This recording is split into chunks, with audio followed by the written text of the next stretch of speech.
How's it going, guys? Today we're replacing this tail light or brake light on this 2020 Jeep Rubicon Gladiator. It should pretty much be the same thing on most Jeeps around the same year, or maybe even lower. But anyway, as you can see, this one's like a truck. So you open up the tailgate, and in the tailgate you'll see two screws that hold in the light assembly itself, and you will have to remove it in order to reach the bulbs. So just get yourself an 8mm socket or wrench. I'm using a socket just because it's easier, and just loosen these up, take them off, and then once you do that, you just pry the light a little bit to the right. It should snap off, and then pull it towards you, and then that will pull out the whole light. I'm doing it with one hand, so I'm pretty sure you could probably do it with two hands, but that's it. That's all holds it in. And once you get to here, the top one is going to be for the tail light and brake light, and the bottom one's going to be for the reverse light.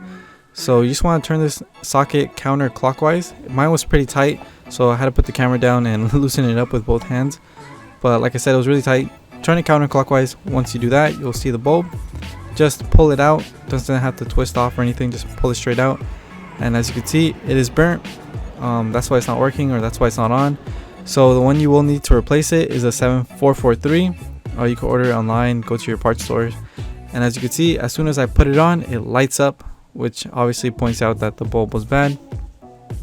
So once you put in the new bulb, just put it into the housing itself. Turn it clockwise this time so it tightens and clicks in, and then just make sure these pins right here are the things that are going to go inside the car and are what line it up and lock it in.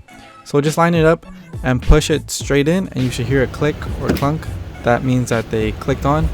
And then just make sure to put the screws back on so it doesn't fall off. And that's pretty much it. That's how you change your taillight bulb on a 2020 or maybe sooner or later Jeep. Thanks for watching.